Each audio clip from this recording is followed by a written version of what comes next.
Whew. Hey guys, it's me, Win, notable Nationals dropper here. I just went to my first regional of the season. This is my sick. I mean, it was so good yesterday. It's my bottom 32 deck profile. I'm actually gonna start. Yeah, I mean, I had so little success yesterday. Round one, terrible. I lost. Round two, so bad. I lost. Round three, dog shit. I lost. Round four, what a crazy game. I lost. Round five. Did I win round five? Yeah, I won round five against the worst lab pilot I had ever seen in my entire life. Round six, I lost. Round seven, I won because nobody showed up. And then round eight, I played a pickup game of Genesis instead of playing. So yeah, needless to say, I went 1-7. So that's a pretty good record, honestly. Yeah, I played Melodious, and then this is the deck profile. I'm gonna go through the extra deck first because I think that's the least important part of this deck. Low key, just because it's gonna be basically the same no matter what you put in it. There are 7-8 cards that matter, and the other cards don't matter at all. So yeah, we start off with 3 Baka. This card's overpowered as shit. It's broken, genuinely. This card's the strongest card in the deck. You're trying to get to Baka often, but get to Baka often, and that's just how the deck works. We got double Shiberta. I did make double Shiberta yesterday, and it was really powerful when I did. I won't lie. All bits aside, I did usually go to game 3 yesterday. And then I got blowout by floodgate cards, so we'll talk about that during the main deck list. But the deck felt fine from the extra deck and stuff, so yeah. And then we have 2 copies of Etoile. You need to play this at 2 as well, just for grind games and stuff. They'll out the first one, it'll float into Baka, and then you can make a second one just to crack boards and stuff. I played one Bloom Harmonist. My boy Kevin explained this as if you make it, you're probably losing, and he's right. Kevin is a real one for that, so that's why I only played one Bloom Harmonist, but you could play 2. I've played 2 for a really long time. I played a Gravity Controller to link off the Baka to go to full combo anyway. I played a Cross Sheep just to reborn stuff. I never made this. I played a Herald. I made this once or twice, but it wasn't that good. I played an SP. I made this once as well. I played an Underworld Goddess. This won me a game versus Labyrinth. But it was aight. She's always aight. I played a Baguska. Just to make a rank 4 in case you get debarriered. But a lot of times you get debarriered going second, right? And so making Baguska is terrible dog shit. It's just so ass. And then I played a copy of Typhon as well. And I made Typhon once, and it kept me alive to next turn where I did hand trap them. But I ended up losing that game anyway, so I feel like Typhon might just be ass. Yeah, so that was the extra deck. So we'll move on to the main deck here. Starting off with Engine, we have 3 copies of Ostinato. This is the most broken card of all time. This is God's gift to mankind. Ostinato is so crazy. This is the most powerful card in the game, I'm convinced, to be honest. But it is your 1-card combo. It is broken. It's so crazy. We have 3 copies of First Movement Solo. And with the 3 copies of First Movement Solo, it's that's another 1-card starter, but it is far less powerful than Ostinato. We also have 3 copies of Reframe. Another 1-card combo. You just normal summon her and you get into full combo. Yeah, she's pretty good, but obviously you want to open one of these. These are the reason why you play the deck. We have 2 copies of Couplet and 1 copy of Melodious Concerto. This is polymerization, but it can use from pendulum zones, right? So yeah, that's basically it.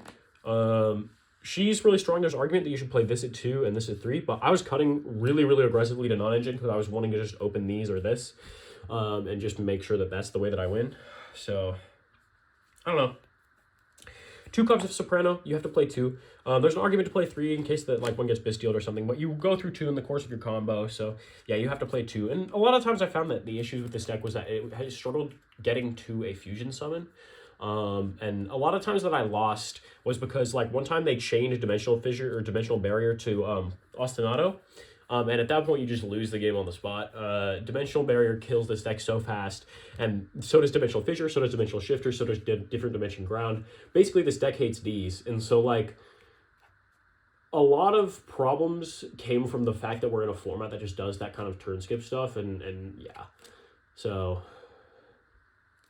that was tough. I should have played a different deck. I had the option to play Mitsurugi, but I told them no. So, like, whatever.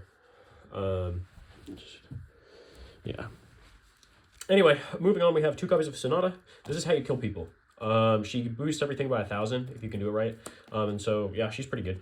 Next, we have the one-ofs. We have 1 copy of Cannon. This is to make the Guska and nothing else. 1 copy of Aria. She's the craziest card in the deck. Other than, like, these cards, she's the craziest, like, endboard piece. She just protects things from battle or being targeted. So broken. This deck's Dracotail matchup is so good. I will say that's the one thing. I lost against Dracotail yesterday because I'm an idiot and I can't see the future anymore. But, yeah, this deck's Dracotail matchup should be good. Because of the no targeting as well as the like different ways that you can bounce and move around. Also, I basically only lost to Dracotail yesterday when they dimensional barriered me. That card's, I hate it so much. That card's so annoying. We have 1 copy of Chopina. Again, there's an argument to play this at 2, but I think this card is way worse at 2 than Soprano. Chopina, yeah, she's really strong. She can have back Herald of the Orange Light, as you'll see we'll play later. So, yeah, she's really good. But, other than that, I think that's kind of it for Engine anyway. And then we have 1 Called by the Grave and 2 Thrust. I decided to main deck these because there are more situations in testing where I would Thrust, set Ostinato, pass the opponent, hand trap them to death, go back to my turn, flip Ostinato, as well as 1 copy of Triple Tactics Talent. These 2 are sort of just playing around hand traps going first. Sometimes they draw you, and that hurts really bad in this deck. Sort of. Sometimes, it depends on what your hand is. Sometimes they like Fua you, and this is also play around that. You have 7 answers for Fua in the main, so that's pretty strong, I think. But yeah, these are basically just for that. I don't have anything in the main that I can set off of it other than Imperm, so maybe I should have played something better. I didn't have Purges on hand, as you'll see, but yeah. Into the Monster Dungeon, into the hand traps, we have Ghost Bell, 2 copies, 3 Fualos, 3 Nibiru, 3 Ash Blossom, 3 Infinite Impermanence, and 3 copies of Herald of the Orange Light. We're playing 40 cards exactly, because anything less and you're going to dilute the number of times you're going to draw Ostinato, and you don't want to do that because that card's broken and is the greatest God's gift to mankind, and basically if you resolve Ostinato, you win on the spot. Anyway, let me just run you through. I played Ghost Bell because of Dracotail. It hits Dracotail, Yummy, Mitsurugi. It hits Ryziel a little bit. Wait, no, it doesn't. I just lied. Anyway, it hits Malice, in case that's still in your format, and it wasn't mine. It hits Lunalight as well. So, yeah, Ghost Bell's pretty good this format, especially because you can Bell the Dracotail traps, all of them. 3 Fulos, you kind of need to play this, right? Fulos is pretty strong. Even the decks that play turn 0 have to summon once usually, so it's Upstart Goblin. And in a deck like this, if you could make them make a half board, you can usually crack it from there, unless, of course, they thrust into Dimensional Barrier. And then you just want to strangle your opponent. Played against some super cool people yesterday, and I really didn't ever get frustrated, except for when I got Dimensional Barrier flipped on me. My mental was pretty good all day. But again, like I said, I lost the ability to see the future. So that's tough. That's just a hard sell, honestly. 3 Ash, this was for stopping Fulos. It can also Ash the Dracotail traps. She's okay. She's okay in this format. She's not that good. There's not that much more to say about that. She is argument, like, for just playing more bells, so I think, honestly, she's better this format than last format. But still. 3 Nibiru, this is the noob trap. At a regional, you're going to play against a lot of rogue decks, and you're also going to play against a lot of, like, Yummy, or at least I did yesterday, and so I anticipate that by playing Nibiru, because it was good yesterday. I had somebody overextend after making a Herald, and they ended up linking off the Herald later in the turn, and so I was able to Nibiru them really effectively there. That was really good. Yeah, Nibiru is great. I think if you're going to a regional level event, you should almost always have a Nibiru in your main deck. Maybe that's like a crazy harebrained take, but I think just by the nature of regionals, I think that you should most of the time have a Nibiru in your deck. And the last thing I played was 3 copies of Infinite Impermanence. This is actually a board breaker in this deck. You usually hold it for your opponent's or for your turn. It's good if you want to just like shotgun it on like normal summon Lucius, or I did it on normal summon Neparim yesterday whenever I was playing against Gem Knight. So it was okay. You can thrust for it too. You should play a trap if you're playing thrust. It kind of doesn't matter, you know what I mean? So that was my non-engine suite. Moving on to into the side deck. I played one copy of Elegy, the Melodious Diva. This boosts by 300, and it protects from destruction by card effect. It's good against Mitsurugi, and basically that's it. I lost one time yesterday because I didn't set up the proper board, and I maximized interruption over resilience, and that's something you should basically never do in Melodious. That was a misplay. Not a mechanical misplay, mind you, a decision misplay, but I think that it's important to pay attention to both when you're learning this game, and I would argue that I'm relearning this game. Shout out Burst Protocol. I will play a lot more after that comes out. So yeah, one copy of Elegy in the side deck, one copy of Crossout Designator, just for going first. I considered siding in Dimensional Barriers with the Crossout Designator, but I never did. Maybe that was stupid though, because yeah. Speak of the devil, Dimensional Barrier. Fuck this card for real. Fuck this card on God. Fuck this card to the ends of the earth. We should throw every single copy into the sun and never think about it again, because this card should be banned, and we've been saying that since 2017, which was before I was even like in the game. I started playing when it was like 2018, 2019. So Dimensional Barrier needs to be banned. This card's broken. It skips people's turns, especially in this format, which is why I think that people say that Yummy Mitsurugi is the best deck in the format, because it can pivot between synchro plays and ritual plays, and so it's harder to get Dimensional Barriered. And I should have played a deck that couldn't get Dimensional Barriered, be it Malice, Yummy Mitsu, just Mitsu, which, you know, can get Dimensional Barriered, but, you know, you have quick play spells and stuff, so whatever. Into stuff that I'm less angry about. I played 3 copies of Book of Eclipse. I think this card's really good this format. I had Kevin explain it to me. Shout out Kevin again. I had Kevin explain it to me. It was great. Activate it. It forces out an end point of interaction, or everything flips down and you can start cracking the board. Melodious can put out a lot of bodies that can attack over a lot of low defense point values. So Book of Eclipse, excellent card. Just terrific. I mean, it could be better, it could be worse. It does bait out Ash. If you open Ostinato, Book of Eclipse, you go Book of Eclipse, Ash, Ostinato, and then you just win the game, because Ostinato is the most goated shit of all time.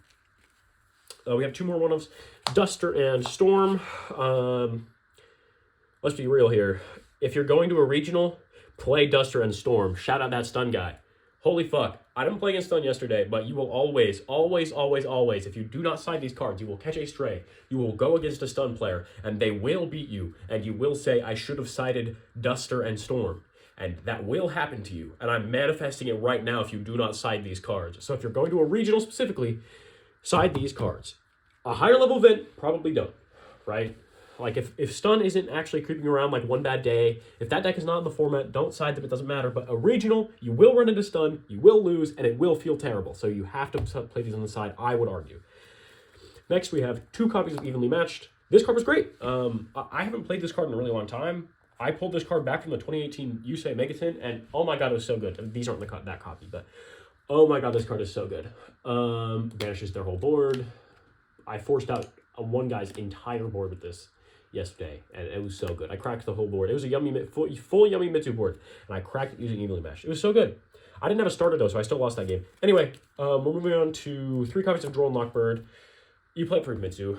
Yummy Mitsu is great because you can just like do it on after pre-prep. They can't add anything for Yummy. They can't add anything for Mitsurugi. It blanks basically their whole game plan. This card is basically a turn skip against Mitsurugi. So you kind of have to side Droll. People have not been siding Droll against Mitsurugi, which is fair because the end board strength of Mitsurugi, if they're not normal summoning Fossil Dyna, is like low-key not that bad.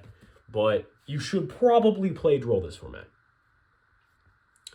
Anyway, that kind of concludes the deck list, right? Yeah, so I did terrible. Don't do what I did. Don't play a deck from 2023 in 2025. Also, shout out these win sleeves I got. Shout out Orby. Yeah. I mean, like, just learn how to see the future.